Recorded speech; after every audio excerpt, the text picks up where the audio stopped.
Prions ensemble. Notre Dieu, notre Père, ce matin nous t'en prions, ouvre nos cœurs à ta parole, ouvre nos cœurs à ton esprit, ouvre nos yeux pour contempler à nouveau Jésus, notre divin Sauveur. Nous te le demandons en son nom. Amen. La lecture biblique aujourd'hui se trouve dans le livre du prophète Osée, au chapitre 6, les 3 premiers versets. Il est écrit ceci. « Venez, retournons à l'Éternel, car il a déchiré, mais il nous guérira. Il a frappé, mais il bandera nos plaies. Il nous rendra la vie dans 2 jours. Le 3e jour, il nous relèvera et nous vivrons devant lui. Connaissons, cherchons à connaître l'Éternel. Sa venue est aussi certaine que celle de l'aurore. Il viendra pour nous comme la pluie du printemps qui arrose la terre. » Que le Seigneur bénisse sa parole pour nous aujourd'hui. Nous voici de nouveau aujourd'hui devant une salle vide. Il y a juste les caméras qui me regardent avec un œil un peu vitreux. Mais derrière les caméras, derrière les sièges vides, je pense à vous tous qui êtes les frères et sœurs de l'église de Saint-Georges et que je vois assis chacun à vos places habituelles. Et puis, derrière ces caméras, je vois aussi vous tous qui nous suivez, qui partagez ce moment de culte avec nous de semaine en semaine. Où vous soyez, à l'autre bout du monde, nous prions que le Seigneur nous donne par sa parole de le rencontrer, même si nous vivons des situations et des circonstances un peu différentes aujourd'hui de l'habituel. Que le Seigneur bénisse sa parole. Et je vous invite à prier en commençant. Seigneur, ta parole est vivante. Rends-la vivante, nous t'en prions pour nous aujourd'hui, au nom de Jésus. Amen. Ceux d'entre vous qui ont déjà quelques années de vie chrétienne savent que quand on marche avec Dieu, il faut être prêt à toutes les surprises possibles. Croyez-moi, je peux vous en raconter long à ce sujet. Mais à nos yeux, les choix que Dieu fait sont généralement les choix les plus improbables. C'est pas nouveau, le prophète Ésaïe nous le disait déjà dans Ésaïe au chapitre 55 et au verset 8, il disait « Mes pensées ne sont pas vos pensées et mes voies ne sont pas vos voies. » Pas étonnant donc que les choix que Dieu fait soient pour nous les choix les plus improbables. Pensez simplement au choix des disciples. Jésus va appeler des disciples. Il ne va pas aller chercher la crème de l'université de Jérusalem. Non, il va aller chercher cette bande de pêcheurs, et de pêcheurs en plus, sur le bord du lac de Galilée. Vous auriez choisi ces gars-là, vous ? Mais il a choisi aussi l'apôtre Paul, vous me direz. Ça, c'était une grande pointure. Mais écoutez, l'apôtre Paul, c'était un assassin. L'apôtre Paul, c'est un agent de l'inquisition juive. Vous auriez choisi l'apôtre Paul, vous ? Pensez aux prophètes. Dieu va appeler Jérémie. Et Jérémie va dire, mais Seigneur, je suis un enfant. Dieu va lui dire, ne dis pas, je suis un enfant. Je vais mettre mes paroles dans ta bouche. Pensez au roi. Il faut remplacer le roi d'Israël. Alors on va aligner tous les fils d'Isaïe, ces grands gaillards, prometteurs. Aucun d'entre eux ne va faire l'affaire. On va aller chercher celui qu'on n'a même pas fait venir, qu'on a laissé dans les champs, le petit berger, David. Ben, qui va prendre David pour être roi, voyons ? Personne. Les choix de Dieu sont des choix les plus improbables pour nous. Et ce qui est vrai dans le passé et qui est encore vrai dans le présent va l'être aussi dans l'avenir. Regardez avec moi ce texte qui se trouve dans le livre du prophète Joël, au chapitre 2. Il y a là un texte que nous connaissons bien à partir du versets 28 et 29. Et parce que nous le connaissons bien, nous avons manqué de voir dans ces versets l'immense surprise qui s'y trouve. Il est écrit ceci. « Après cela, je répandrai mon esprit sur toute chair. Vos fils et vos filles prophétiseront, vos vieillards auront des songes, et vos jeunes gens des visions. Même sur les serviteurs et sur les servantes de ces jours-là, je répandrai mon esprit. Surprise. Sur qui Dieu va-t-il répandre son esprit ? Sur les improbables, sur les vieux, sur les serviteurs, sur les servantes, sur ceux que nous, on n'aurait pas choisis. Et ces surprises-là, nous les avons déjà vues lorsqu'on a parlé ensemble au moment du culte la dernière fois et que nous avons regardé cette parabole de Jésus, la parabole des 10 vierges. Une parabole pleine de surprises. On avait regardé quelques éléments. J'aimerais aujourd'hui en regarder quelques-uns encore avec vous parce que cette parabole est extrêmement riche. Cette parabole que Jésus raconte, la parabole des 10 vierges dans Matthieu chapitre 25, nous avait déjà étonnés parce que dans notre esprit, on avait arrangé les choses d'une façon simple en disant les vierges sages, ce sont les bons croyants. Les vierges folles, ce sont les incroyants, là dehors. Mais ce n'est pas ça. Parce qu'elles attendent toutes le retour de Jésus, elles prêchent toutes le retour de Jésus, elles sont toutes fidèles dans l'Église, elles ont toutes de l'huile, mais pas dans la même proportion. Certaines en ont très peu. Et on se rend compte que peu d'huile à la fin des temps, ça ne fait pas l'affaire. Il en faut plus que ça. Il faut être rempli de l'Esprit. Alors on se demande, mais sur qui Dieu va-t-il répandre son Esprit ? Qui va être sage et qui va être fou ? Surprise. Vous savez, quand j'y pense, j'ai l'impression qu'on est tous une bande de fous. Une bande de fous. Parce qu'on est en train d'avancer sur les dernières gouttes qui restent dans notre réservoir. Une bande de fous. Surtout ceux d'entre nous qui disent « Moi, ça marche. Super. » Écoutez ce commentaire. Le Seigneur accomplira l'œuvre ultime d'une manière tout à fait inhabituelle et d'une façon qui se jouera de tous les plans humains. Dieu utilisera des voies et des moyens qui montreront qu'il prend les choses en main. Il sélectionnera parmi le peuple ordinaire des hommes et des femmes qui accompliront son œuvre comme il le fit autrefois lorsqu'il appela les pécheurs pour être ses disciples. Bientôt se produira un réveil qui en surprendra beaucoup. Autrement dit, je vais avoir des surprises quand on va découvrir qui sont les vierges sages et qui sont les vierges folles.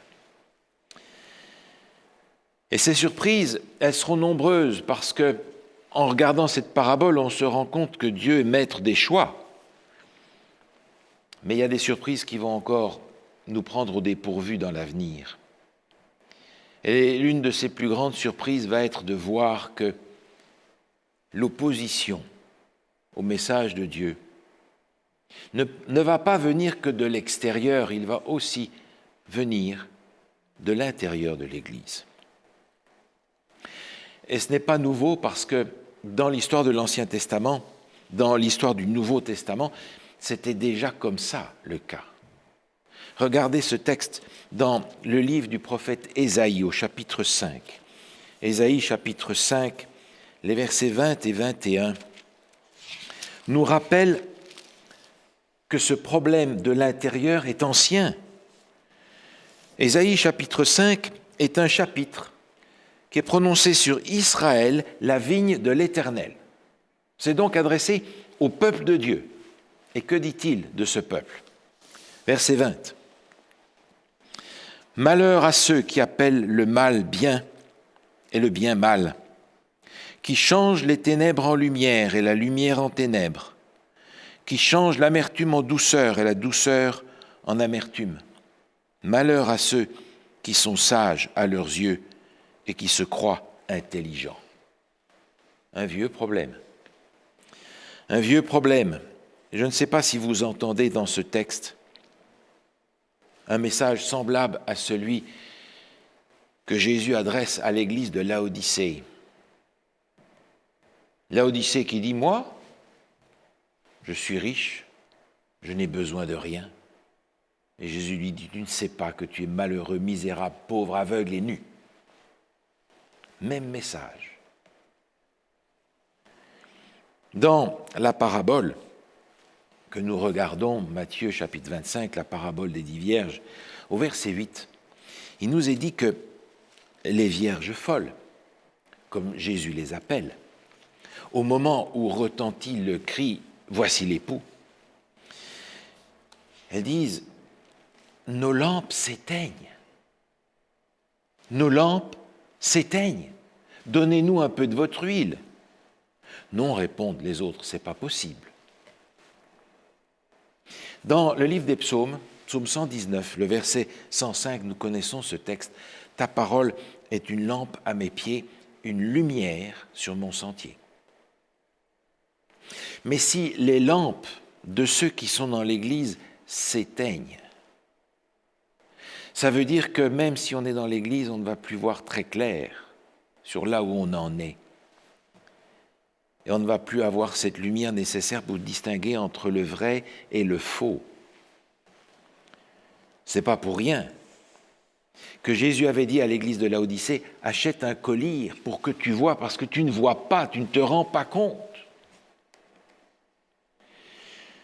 Autrement dit, je me pose la question, est-ce qu'il est possible aujourd'hui que dans l'Église, beaucoup d'entre nous ont leurs lampes qui s'éteignent, faute d'huile, et qu'à cause de cela,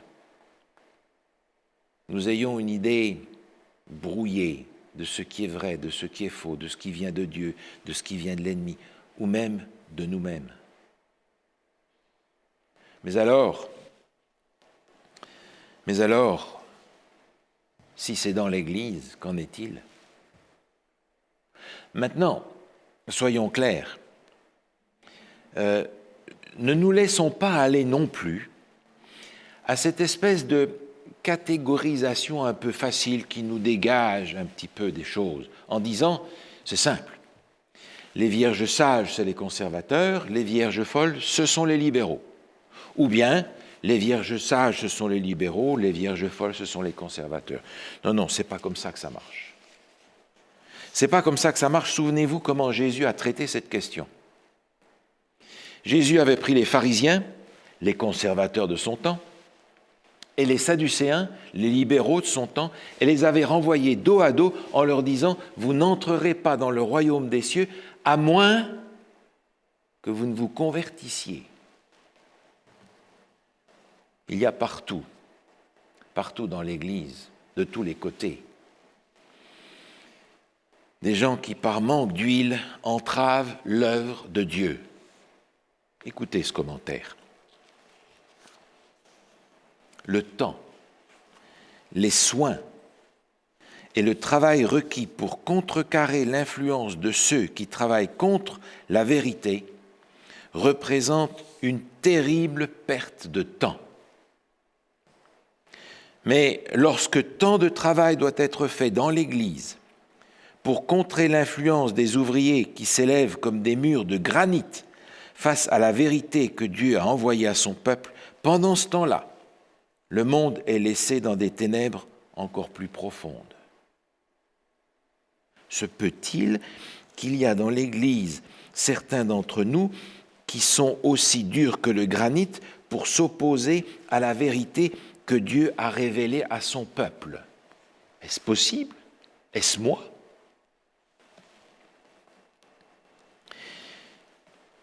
Il y a partout, de droite comme de gauche, des gens qui dans l'Église empêchent la proclamation du message de l'Évangile comme Dieu voudrait qu'elle soit faite. Et ce message, on en a parlé la dernière fois, il est annoncé une fois, deux fois, trois fois dans Apocalypse chapitre 14, encore une fois puissante dans Apocalypse chapitre 18. Ce message de l'amour de Dieu manifesté en Jésus-Christ, qui par son sacrifice rend sa justice accessible à chacun d'entre nous. Et cette justice va se manifester par le fait qu'il nous pardonne, par le fait qu'il nous transforme, par le fait que nous acceptons d'obéir à tous ses commandements. Le dernier message à transmettre au monde. L'évangile éternel, finalement, l'évangile de toujours. Et cet évangile de toujours, il est déjà dans l'Ancien Testament. Lisez avec moi ce texte dans le livre du prophète Ésaïe, au chapitre 25. Ésaïe, chapitre 25, les versets 8 et 9. Ésaïe, chapitre 25, versets 8 et 9. Ce n'est pas pour rien qu'on appelle Ésaïe l'évangéliste de l'Ancien Testament, parce que ce qu'Ésaïe apporte est véritablement ce qui concerne la fin des temps. Écoutez ce texte. Ésaïe, chapitre 25, versets 8 et 9. « Il engloutit la mort pour toujours. Le Seigneur l'Éternel essuie les larmes de tous les visages. Il fait disparaître de toute la terre l'opprobre de son peuple, car l'Éternel a parlé. » Il s'agit donc bien de la fin de la fin de la fin. La mort n'est plus. Le texte continue en disant ceci. « En ce jour, l'on dira, voici, c'est notre Dieu en qui nous avons confiance, et c'est lui qui nous sauve. C'est l'Éternel en qui nous avons confiance. Soyons dans l'allégresse, réjouissons-nous de son salut. » À la fin des temps, c'est le message, le dernier message à proclamer au monde. Et Ésaïe, ce message, il le répète à plusieurs reprises. Regardez dans Ésaïe au chapitre 40, à partir du verset 9. Ésaïe chapitre 40, verset 9, le même message se trouve ici proclamé. On l'entend avec ce que nous connaissons du Nouveau Testament. Écoutez ceci, Ésaïe chapitre 40, verset 9. « Monte sur une haute montagne, Sion, pour publier la bonne nouvelle. Élève avec force ta voix. Jérusalem, pour publier la bonne nouvelle. Élève ta voix, ne crains point. Dis aux villes de Juda, voici votre Dieu. Voici le Seigneur l'Éternel vient avec puissance. De son bras il commande. Voici le salaire est avec lui et les rétributions le précèdent. Comme un berger, il paîtra son troupeau.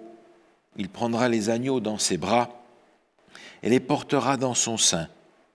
Il conduira les brebis qui allaitent. » Vous entendez ici ce message que l'on trouve dans le livre de l'Apocalypse au chapitre 14 à partir du verset 6, qui doit être proclamé d'une voix forte. « Voici, votre Dieu vient, la rétribution est avec lui, mais son amour surpasse tout le reste. » Le problème, c'est la manière dont le peuple répond. Dont le peuple a répondu autrefois et dont le peuple va répondre encore à la fin des temps. J'aimerais regarder cette réponse du peuple avec vous dans le livre du prophète Osée. Dans le livre du prophète Osée, au chapitre 12, se trouve un texte qui est adressé à Éphraïm, et derrière Éphraïm se trouve l'ensemble du peuple de Dieu. Mais derrière ce texte, il y a quelque chose que nous connaissons aussi. Osée, chapitre 12, au verset 9, il est écrit ceci. « Et Éphraïm dit, à la vérité, je me suis enrichi. J'ai acquis de la fortune. Mais c'est entièrement le produit de mon travail. On ne trouvera chez moi aucune iniquité, rien qui soit un crime. » Vous entendez là en réalité ce message d'Apocalypse que Jésus envoie à l'église de Laodicée, et le texte d'Apocalypse, c'est une citation de celui-ci. Le même message. Autrement dit, que ce soit le peuple d'Israël à ce moment-là ou l'église de Laodicée, il y a quelque chose qui n'est pas compris. Moi. C'est moi, on ne trouvera chez moi aucun crime. L'église de Laodicée, tout va bien, je n'ai besoin de rien. Je connais tout. Sauf la base du salut par la foi en Jésus. L'église de Laodicée est prise avec cette notion profonde du salut par les œuvres. Mais vous me direz, salut par les œuvres, la Odyssée, plusieurs vont pouvoir dire, mais écoutez, moi je suis sorti de Babylone. C'est vrai, beaucoup d'entre nous sont sortis de Babylone, mais est-ce que Babylone est sortie de vous? C'est déjà moins sûr. Parce que l'Église des derniers temps semble n'avoir toujours pas compris le salut par Jésus, par la foi dans ce qu'il a offert en sacrifice pour nous. Cette foi qui nous permet de recevoir cette justice qui pardonne, cette justice qui transforme, et cette transformation est accomplie par l'œuvre du Saint-Esprit. Il semble que l'Église, à la fin des temps, n'a toujours pas compris ce message profond. Mais alors, je me pose la question, parce que lorsque Dieu va répandre son esprit avec puissance dans le monde pour que ce message-là, justement, soit répandu dans le monde entier une dernière fois, d'où pensez-vous que la résistance va venir aussi? De l'intérieur. Et c'est peut-être là la surprise des surprises. De découvrir que c'est de l'intérieur que l'Église que va surgir cette résistance à la proclamation du véritable message de Dieu à la fin des temps pour terminer son œuvre dans le monde. Surprise des surprises. C'est en réalité la réaction de ceux qui sont en panne d'huile. Écoutez ceci. Une merveilleuse manifestation de la puissance de Dieu va se manifester dans l'Église, mais elle ne touchera pas ceux qui ne se sont pas humiliés devant Dieu et qui n'ont pas ouvert la porte de leur cœur par la repentance et par la confession. Aveuglés comme ils le sont, ils y verront quelque chose de dangereux qui leur fait peur, et ils s'endurciront pour lui résister. Parce que le Seigneur ne travaille pas selon leurs idées et leurs attentes, ils s'opposeront à son œuvre en disant « Pourquoi ne connaissons-nous pas, nous aussi, l'Esprit de Dieu, puisque nous avons été dans son œuvre depuis si longtemps ?» Vous entendez là aussi la réaction de ces ouvriers de la première heure dans la parabole de Jésus. Ils veulent lutter contre ce qui ne va pas, et sans le savoir, parce qu'ils ne sont pas éclairés et parce qu'ils n'ont plus d'huile, ils ne se rendent pas compte qu'ils sont en train de lutter contre le message de Dieu. Quand on y pense, c'est terrible. Voilà ce que produit le manque d'huile. Voilà qui sont les vierges folles. Et qui que nous soyons, le manque d'huile que nous avons demande que nous prenions au sérieux le conseil de Gamaliel, qui est dans le livre des Actes, au chapitre 5, où il dit « Ne courez pas le risque d'avoir combattu contre Dieu. Ne courez pas le risque d'avoir combattu contre Dieu. » Mais j'aimerais être clair ici. J'aimerais être clair parce que ça ne veut pas dire que les innovateurs, que les inventeurs dans l'Église ont le vent dans les voiles. Ceux qui disent « Ah, j'ai une nouvelle musique, j'ai une nouvelle liturgie, j'ai une nouvelle louange, j'ai un nouveau scoop religieux. » Non.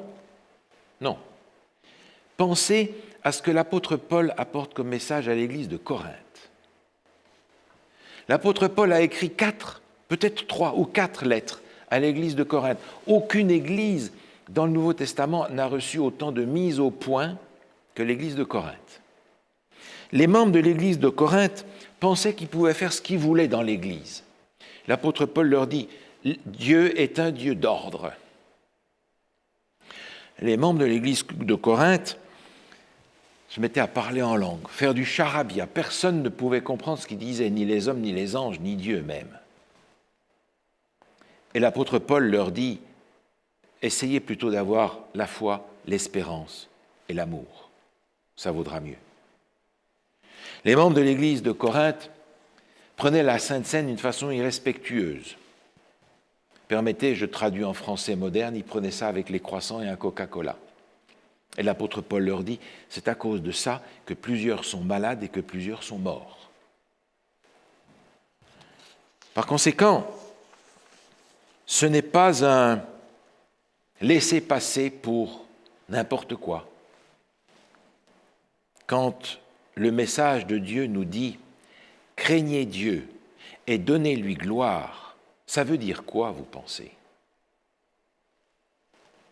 Tout ce qui est déséquilibré, ce qui est farfelu, ce qui est irrespectueux, ce qui est déséquilibré, ce qui est prétentieux, rien de tout cela ne vient de l'Esprit de Dieu. Écoutez ceci. Ne laissons aucune place à des manifestations déréglées qui en fait éloignent le cœur de l'influence profonde et intime du Saint-Esprit. L'œuvre de Dieu se caractérise toujours par le calme et la dignité. Il va donc falloir retrouver cet esprit des apôtres que Jésus avait envoyé avec ce message de l'Évangile éternel. Et si il nous revient de l'annoncer encore une dernière fois dans le monde, il faudra le faire avec le même esprit, qui est exprimé dans ce livre qui s'appelle « Conquérant pacifique ». Écoutez ceci. Par la grâce du Christ, les ouvriers de Dieu, et c'est ce que nous sommes tous, deviendront des messagers de lumière et de bénédiction, en faisant monter vers Dieu leurs prières ferventes et incessantes. Ils obtiendront le don du Saint-Esprit. Ils refuseront résolument d'exalter la sagesse humaine ou de vanter leur propre mérite. Ainsi, leur œuvre résistera aux attaques de l'ennemi. Bien des gens passeront des ténèbres à la lumière et de nombreuses églises seront fondées. Les hommes ne se convertiront pas aux prédicateurs, mais au Christ. Le moi restera en arrière, Jésus seul, l'homme du calvaire, paraîtra. Jésus seul, l'homme du calvaire, paraîtra. Voilà les vierges sages à la fin des temps. Est-ce que ça nous paraît difficile d'être une vierge sage à la fin des temps? Finalement, quelle est la clé? Quel est le remède pour être une vierge sage à la fin des temps? Ce remède, cette clé, je crois que le prophète Élie nous la donne. Vous vous souvenez comment le prophète Élie, dans les Écritures, est étroitement associé avec l'Église du reste à la fin des temps, que ce soit dans le livre du prophète Malachie au chapitre 4 ou dans l'Apocalypse au chapitre 12. Mais Élie est associé étroitement à l'Église du reste à la fin. Parce que Élie, c'est celui que Dieu va prendre au ciel sans passer par la mort. C'est celui qui représente tous ceux qui, vivant au moment où Jésus revient, sont pris avec lui, sans passer par la mort. Et ça pourrait être nous, peut-être. Alors Élie, par ce qu'il est et par le message qu'il apporte, est d'une extrême importance pour nous aujourd'hui. Souvenez-vous, dans le premier livre des Rois, au chapitre 18, il nous est raconté que Élie va convoquer le peuple sur le mont Carmel. Il est là quasiment tout seul, semble-t-il. Il va construire un autel pour l'Éternel. Les prophètes de Baal vont construire leur autel. Et puis, il va prier, une prière toute simple. Alors, il ne va pas faire comme les prophètes de Baal qui vont danser, crier, faire une foule de choses. Non, une prière toute simple, profonde. Et Dieu va envoyer le feu du ciel. Après cela, Élie va se retirer quelque part dans un coin au sommet du Carmel. Et dans le premier livre des rois, au chapitre 18 et au verset 42, il est dit ceci. Élie monta au sommet du Carmel et se penchant contre terre, il mit son visage entre ses genoux. Élie est allé prier. Et il n'a pas prié une fois, n'a pas prié 2 fois, n'a pas prié 3 fois. Élie a prié avec intensité, avec persévérance.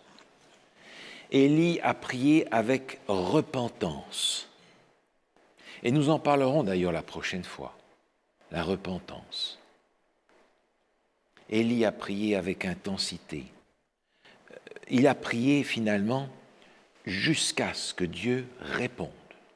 Et quand Dieu a répondu, il a envoyé une pluie abondante sur lui et sur tout le pays. Mais il a fallu que Élie prie avec repentance, avec intensité, avec persévérance, avec humilité. Dans le livre du prophète Zacharie, nous avons la même clé, où il est dit au verset 1, « Demandez à l'Éternel la pluie. Demandez à l'Éternel la pluie du printemps, et il vous enverra une abondante pluie. » Lorsque l'on demande à Dieu, il répond. Demandez, on vous donnera, frappez et on ouvrira. Cherchez, vous trouverez. Et le Seigneur est encore plus désireux de donner son esprit à ceux qu'il demande qu'un père ne veut donner à manger à ses enfants. C'est une promesse. Demandez à l'Éternel la pluie du printemps et il vous accordera une abondante pluie. Est-ce que nous croyons à cette promesse ou bien est-ce que c'est un peu comme Naaman? Vous savez, le remède était tellement simple qu'il n'y croyait pas beaucoup. L'Éternel, finalement, c'est lui qui remplit nos réserves d'huile. Ce que nous avons à faire, c'est lui apporter le contenant. Un contenant vide qui puisse remplir et remplir abondamment. Et je pense qu'il est largement temps que le Seigneur remplisse chacun d'entre nous de son esprit, parce que le temps est court. Il est temps que nous lui demandions avec l'intensité d'Élie à la fin des temps, qu'il envoie la pluie de l'arrière-saison. Descends aux pluies abondantes, coule à flot dans notre cœur. Donne à l'âme languissante une nouvelle fraîcheur, fraîche rosée, descendez sur nous tous. Ô divines ondées, venez, arrosez-nous. Amen.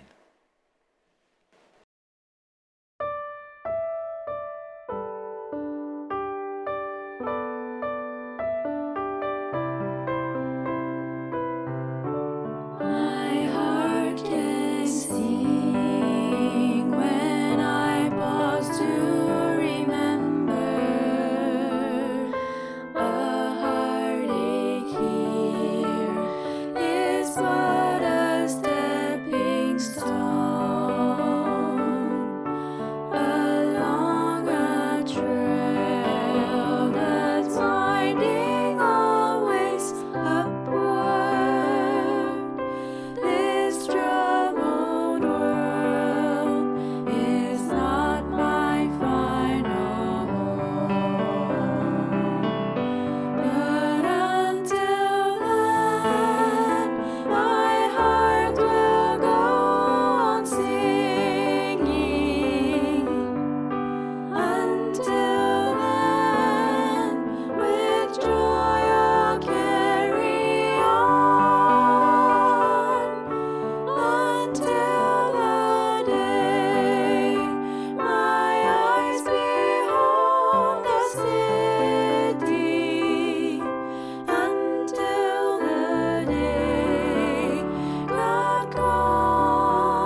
Notre Dieu, notre Père, tu nous as fait des promesses extraordinaires.